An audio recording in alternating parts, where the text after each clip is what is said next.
Hello and welcome to the show. I am here on Forza 6 for another silly car build.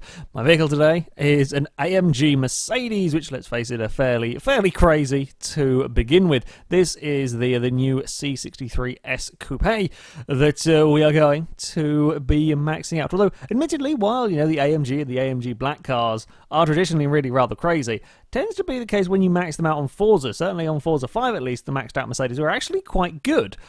So this may not be that bad. Admittedly, we are going to have a very powerful car here because we are going to be putting in the 6-litre V12, our choice of engine of the V12, or you can go for the Lamborghini V10. But the V12 is the most powerful engine that you can swap into vehicles, so we shall be having that one. So there is going to be plenty of horsepower in this Mercedes. Now, the reason why these Mercs often come out to be quite decent handed, they tend to be that little bit heavier. In fact, this one here, oopsie, that's the wrong button, didn't want to press that one. This one here actually isn't as heavy as I was expecting a big Mercedes to be. £3,900 start. Admittedly, I did save a little bit of weight because I just swapped the engine out. It's not quite as ridiculously heavy as we might possibly have expected from previous ones, and they do also tend to get some pretty sizable tyres on them, which is again what we're hoping here. 285s on the front is pretty nice for them. And our rear tyres, 345s on the rear. That is good news. That is good news indeed for the Mercedes. I suspect it still might be a little bit wiggly. I suspect it will still like to slide around a wet Brands Hatch, but I think it might be a little bit more controllable than some of the vehicles we have seen go so far. At least I'm kind of hoping that. Got fingers crossed a bit on that one. Right, we shall stick all of this stuff in. I'm not sure. I don't think we can probably get this car under £3,000. Thinking about it, I mean, yes, we have got weight reduction to come, and things like, as I mentioned, saved a little bit. The brakes maybe save a little bit of weight. If I can't do brakes, never mind then. Ignore that. We're not going to have brakes. It's probably going to see about 3,200, I would imagine, because I've got to add a roll cage in as well, which is going to jump up the weight slightly, but I do want the, admittedly, it's going to have a decent chassis, but a roll cage is going to give you even better, so we will do that, and then weight reduction will drop us down £3,280. That's not too bad, and come exhaust and air filter and whatnot, it'll be an okay. It's an okay weight, and as I said, that little bit more weight can sometimes be just give it that little bit more stability in the car. It's going to be monumentally fast in a straight line, accelerating. I don't know. I've not driven this car at all. I've not driven this car like the standard version, so I have absolutely no idea what to expect from this vehicle other than normal AMG craziness. Pretty much. Right, we are past 1,000 horsepower. When I say normal AMG craziness, we've gone even crazier because we've got an Enzo engine in the thing. So, this is going to be an interesting one to drive. I think it might actually, possibly stand a chance of being one of the quickest cars that I've had. I think we might have more control in this. Hopefully. Having said that, it may also be awful. The intercooler will add some more weight onto it, so £3,300 for the big Merc. Well, much power in this car, much torque as you'd expect from this V12. A fair amount of weight, but we've got some nice sized tyres on it, and it is a brand spanking new car as well. I think we could see some impressive things potentially from this Mercedes. So here we are to the rather soggy Brands Hatch, ready for our 6 laps with the Mercedes. Our current target time is 49.8, set by a Lancia race car. We're going to see if we can beat it. Now, the Mercedes does have the PI advantage over the Lancia by a fair few points, but as did the Ferrari 250 LM, and that didn't get particularly close. Well, it got to within a second, but that was still slower than the Lancia. So the PI for this kind of conditions are less important, really. It's all about how the car can deal with all of its power and will it have enough grip to make the most of it.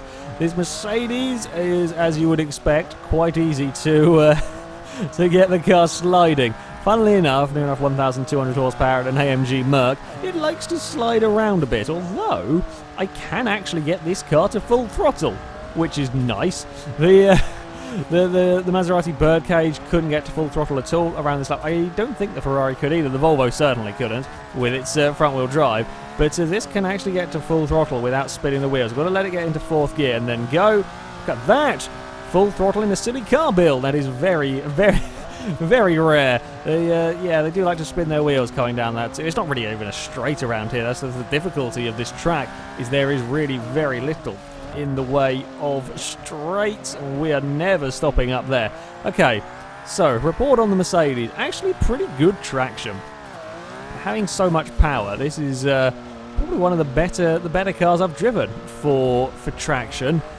The brakes aren't fantastic. They're okay. They're not the worst brakes ever, but they aren't quite as powerful as you would perhaps like. I think it's perhaps not necessarily the brakes' fault. The car is just that little bit heavier than some of the vehicles that have gone. So yeah, it takes that little bit longer to get the vehicle stopped, but we can get to full throttle down here nicely. How quick can we get it in a straight line on this part of the track? Oh, we can get it up towards 160 miles an hour. Then you've got to jump on the brakes to try and bring it back. It's like 52.1. That's not a bad opening flying lap there. Yeah, you really got to make sure you do get it stopped for that turn 1 and for this turn 2. We don't want to be running out too wide, although that line there probably won't have been too bad. We managed to avoid the horrible puddle. Careful now, we're not stopping down there.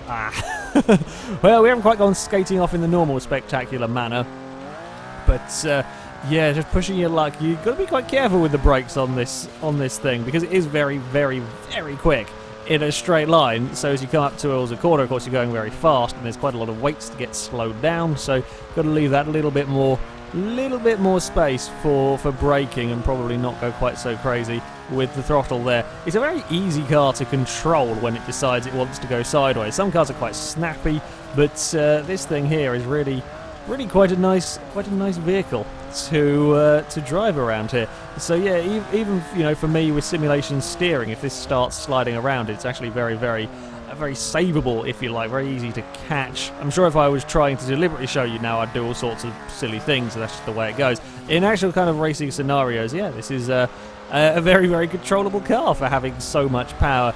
The curbs, it also seems to be doing okay. I should probably put up into fourth gear before trying to fly out of that corner. The curbs don't seem to be upsetting it too much. I'm sure they could if you hit them really hard, but the curbs around here are vicious buggers, especially on the outside or the inside of turn 1 and the outside of the corner. There are so many problems. You'll have cars up on two wheels if you hit the inside, and you'll easily spin if you hit the outside. Hey, 52.0 down here, and this, it doesn't seem to have as many problems when I have been getting near them. Like down there, the Volvo had no end of issues, but in this, it just deals with them. I'm quite impressed with this car. For a first time driving it with absurd amounts of power, I am really quite impressed with this car. If it can deal with this much power, then it must be a pretty damn good vehicle. I may have ever so slightly put my rear wheel on the grass down there, which is a silly thing to do. I've definitely put a wheel on the grass there. We're going to go wide through here. Again, I'm running across that curb there, and it's giving us no issues whatsoever, which is unusual perhaps for these kind of crazy vehicles in these sort of conditions. This AMG Merc is really rather impressive. Right, on to our final run, and I think I may have... I pushed my luck into turn 1 there. I know I was a little late on the brakes. We're going to slide our way down the first corner. We did somehow get it all stopped, and I'm not 100% sure how I managed that one. We just about got it stopped. And you see there, I was bouncing across the curbs. Now, a lot of cars, if I'd driven that line, if I'd done that with any of the silly car builds, I suspect I would have had a big problem. But this, no, it was okay. As I said, I have no doubt if you really do stupid things with it, you can get yourself into trouble. Unfortunately, it isn't going to be a quicker lap, I don't think. That 52.0 is actually a pretty damn good time here. We're going to get a little bit of understeer into this final corner, and then an awful lot of oversteer as we try and get on the power. Hey! Big slides from the Mercedes as we're going to come up towards the line. Yeah, this is a really very controllable car to just sort of chuck it around. I really like this C63. This is a lovely car to to go racing with, or just to kind of mess about with. With this, this spec is ridiculous, really, for the car, but it is really very, very controllable. Admittedly, the time, well, a 52.0 will put it into third on our leaderboard. It is not as quick as the 250 LM. It is certainly not as quick as the Lancia. But I do like the way it drives. It's a lovely, easy car to drive. Of all the silly car builds, definitely this one here is the easiest. Oh, yeah, it beats the Birdcage, it beats the Hellcat and so on. So it's not a bad time, the 52.0. But, yeah, not quite out there. Don't quite have the grip of the Lancia, the composure of that Lancia. And while, yes, you can get to full throttle with this car, of course, you've still got to wait quite a while. Still very keen to spin out the wheels. But, yeah, for a first time driving this vehicle, I am really rather impressed. But now it is time to see how fast it will go in a straight line. So it is here to Le Mans, where we will take the Mercedes. Now, it does have one of the most powerful engines, so we're expecting it to be relatively quick. I doubt we're quite going to be challenging the mighty 250 LM's 268 miles an hour. 243 is pretty good going. I wonder if we can get any more out of it. Let's go take the aero bits off first. Over here. Yeah, we could perhaps crack 250. I don't know if we're sure if we should, but we can perhaps crack that kind of a speed. 248, it reckons. Are the gears a little too long? Sometimes if you overgear it, it's... There we go. Let's see if we can get it to 250 miles an hour down here. Lots of gears in this car, 7 of them, to be using. 249.7, I think, is perhaps all this is going to get. Yeah, it doesn't seem to want to do more than that. Perhaps that's the limit of the aerodynamics on it. 250 miles an hour is still not exactly slow in a vehicle. Right, let us get going, and I'm hoping this will be. Well, it's not going to wheel spin the entire way down the straight. That is for sure. It should be relatively okay for these upcoming corners if I remember to brake and remember what vehicle I'm driving through here. Oh, get slow. Get slowed down through there.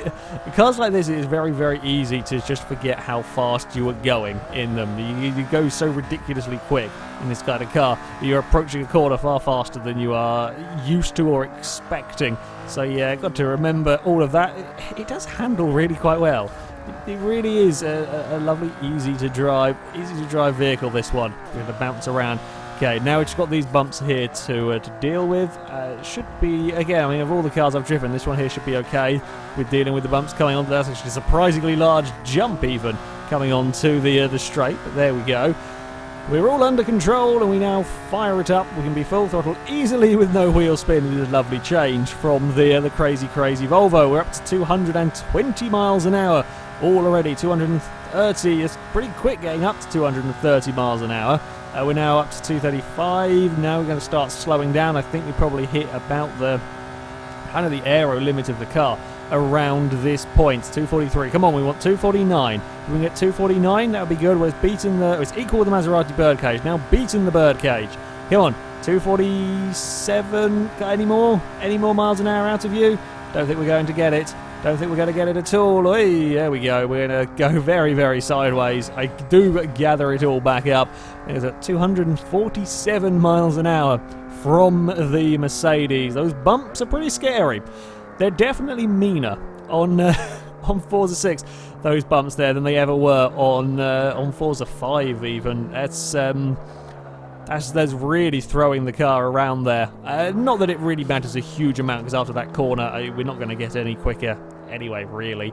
But again, the Mercedes very, very controllable. It's surprisingly easy to gather that all back up, because that was incredibly sideways at a very, very high speed. But I didn't just instantly twitch it into the wall. It's a really bloody good car, this one. To have dealt with all of this power and be as drivable as it is very, very impressive. I mean, the 247 miles an hour will put it into second on our speedrun table, just beating the Maserati Birdcage, a fair way ahead of the Hellcat. No, it's not quite as quick as the other 250 LM, but still, you know, that's a very, very impressive speed. But the control is by far the most impressive thing with this vehicle. It's a damn good car.